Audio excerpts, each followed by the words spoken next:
Welcome back to Life with the Spectrum. I'm your host, Gina Cavalli, and something that I continuously read on socials are parents looking for advice. It could be from potty training to transitioning to, I think they just need somebody to talk to because, while family is empathetic and sympathetic, they don't always get it. And so it's nice to be able to talk to other parents with autistic children, right? And so I wanted to bring on the show a lovely person that I've met in person, that I know. I've been on her podcast and have read her book, and she's part of the Superheroes on the Spectrum book too. Please welcome to the show, Brigitte Shipman, author, speaker, certified life coach, and autism mom. Hi, Bridget. How you doing? I am well, thank you. I'm so excited to be here with you. I am so excited you're here with me today, too, Bridget. Tell our viewers a little bit about your family's background, your family's story and journey. Sure. I have two sons. One is going to Georgia Tech in Atlanta, and my oldest son, Joseph, is independent, doing well. He is living with ASD, and so I'm really proud of both of them. I am a single, I guess, parent of two grown children. Joseph and I work together, and I'm really proud of the work that Joseph and I have begun on our journey. I would imagine that dealing with a son on the spectrum, just like many parents that are watching deal with, we kind of reinvent ourselves. And that's what led you to reinvent yourself. And now you've become an author, A Mother's Guide Through Autism. Tell me about your book. Yes, I did reinvent myself. I come from education, retired early, became a life coach, and I have been led, I believe, to work with Joseph, and Mother's Guide Through Autism came from Joseph. Joseph actually came up with the name for our podcast and also our book. And A Mother's Guide Through Autism book is unique. I always wanted to tell our story from two different lenses. So the first half of the book is my lens, and it's a book to help moms heal and find the joy on our autism journey. And then you literally flip the book over, and it's through the eyes of the guided, which is Joseph's half of the book, and also through his lens of what it's like to live with living with autism, right? Because I'm the mom. So we're doing two different lives. That's why I called my show Life with the Spectrum, because I'm living life with someone on the spectrum. Yeah, exactly. So with me today, Brigitte Shipman, author, speaker, certified life coach, and autism mom. When we get back, we're going to find out a little bit more about the life coaching for parents who need it. Stay with me.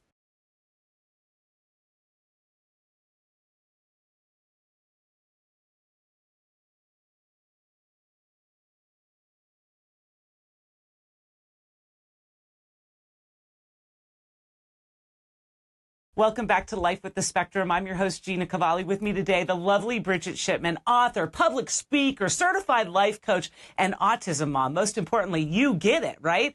And I read a lot of social posts from parents asking, they need help. They want to be able to speak with someone who can advise them maybe the best course of action, where to go next.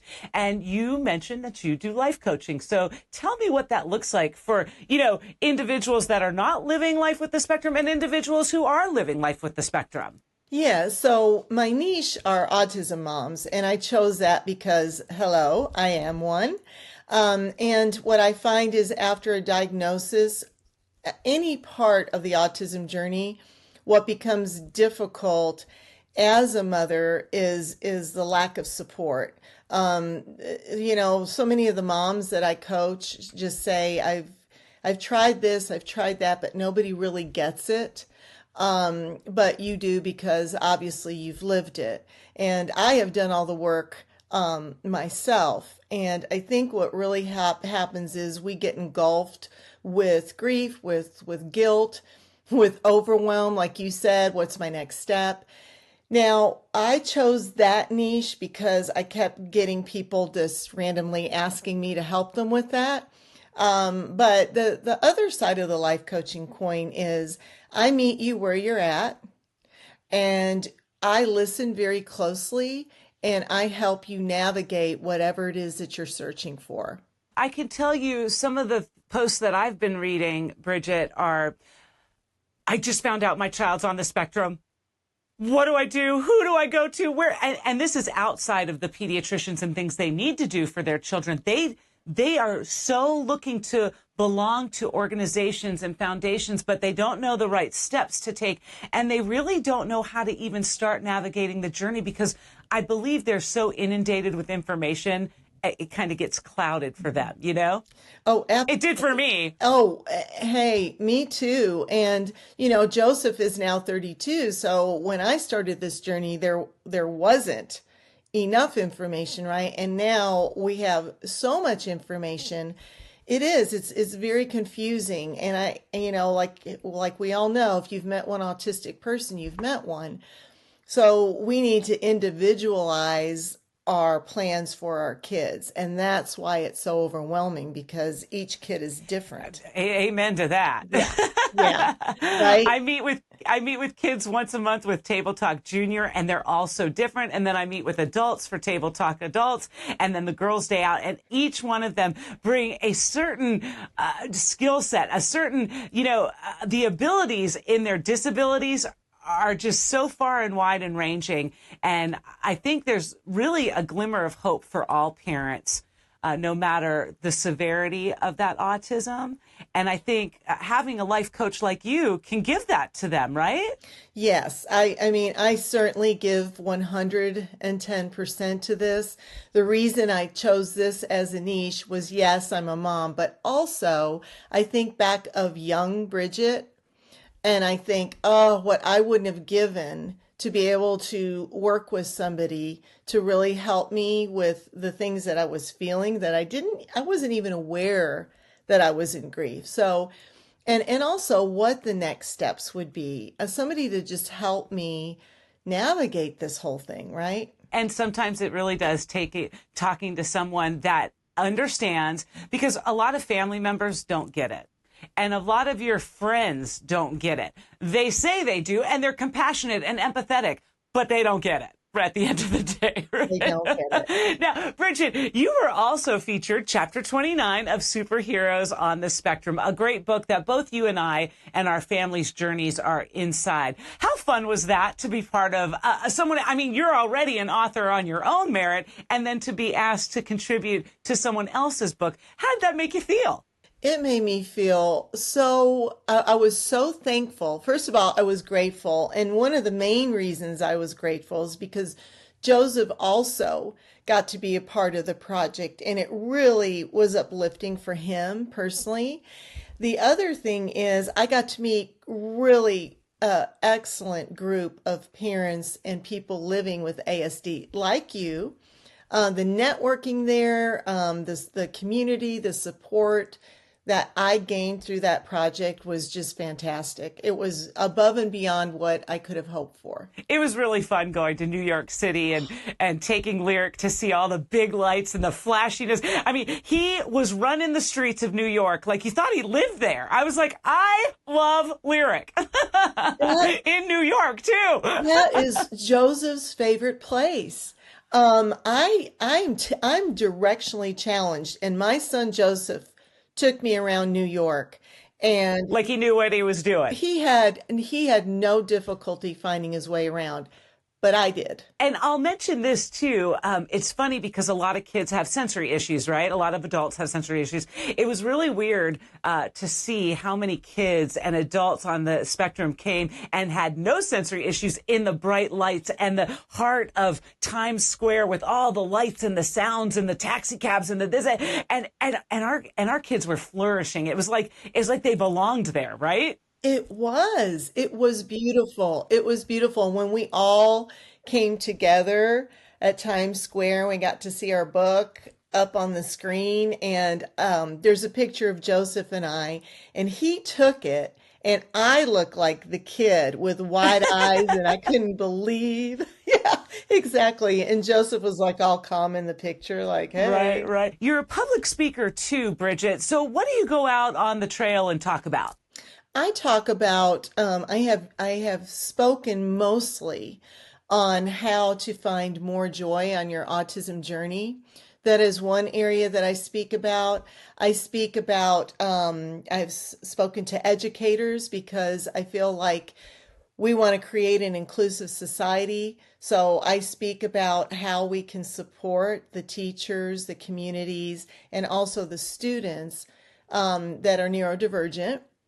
I speak about how to take your next steps, how to move through grief after a diagnosis, and how do we become okay with not being okay. And then do you also talk to companies that need a more inclusive environment? Because I'll be honest with you, as much as they say, and I'm not naming names, I'm not naming company names here, but as much as they say, oh, yeah, we're inclusive and we hire a diverse workforce, really, the adults that I come across have the hardest time securing that job because sometimes they need a little bit more assistance during that interview process. They need more processing time during that process.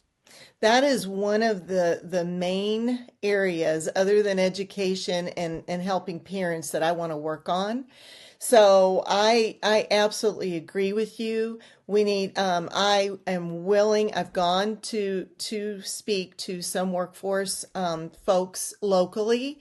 What I did in my previous job was I led a career academy high school. It was recognized on CNBC as one of the top 10 solutions in the country.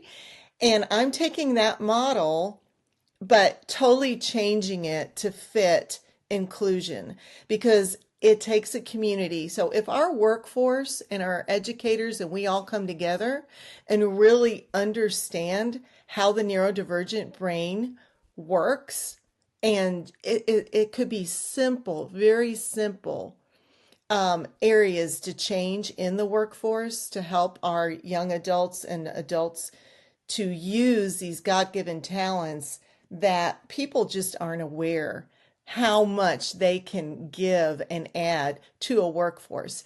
And I'm talking about any job. Oh, yeah, for sure. Yeah. Yeah. So now you can find superheroes on the spectrum on places like Amazon. And of course, your chapter 29 in here, Bridget, your story. Where can people find your book, A Mother's Guide Through Autism?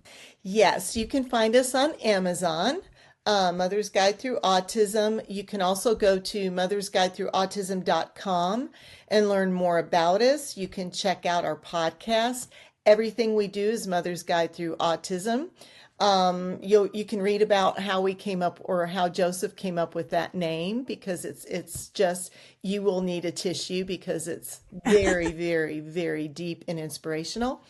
And you can also find out more about us if you want to join our private Facebook group, our YouTube channel, any of those things. Just look for Mother's Guide Through Autism. And how would people find you? I know it's so important. So many moms, I'm reading these posts. Like I said, how can people find you for life coaching? Same place. I try to make it, I want you to find me. If you Google us, I'll come up as a parent coach. That's how most of my moms find me. So just put in Mother's Guide Through Autism and you will find me. And poof, there she is. Thank you so much for being on the show today, Bridget. I cannot thank you not only for your contributions to the book, your contribution to writing your own book about the journey with you and Joseph, and just everything that you do. You truly are a force for good. Thank you. That means a lot to me, and it's my honor. Bridget is so awesome. I think she should be a TEDx speaker, right? Like, I should fill out a form for her. Oh, I think I just had an idea. Uh-oh. Listen, when it comes to understanding one another, for parents who have kids on the spectrum, we get it, right? But not everybody does. And so it's always nice to reach out and get some of that life advice or advice in general. And having a certified life coach in Brigitte Shipman is like, check.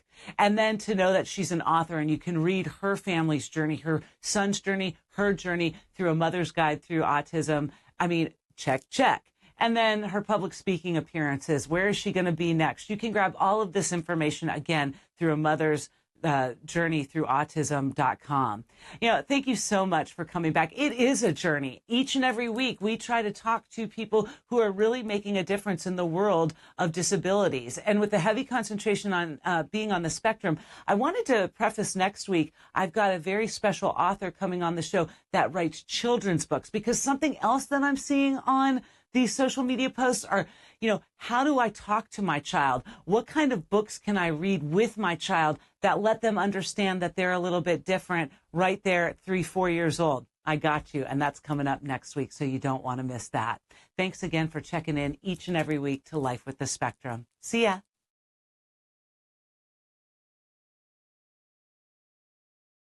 Bye.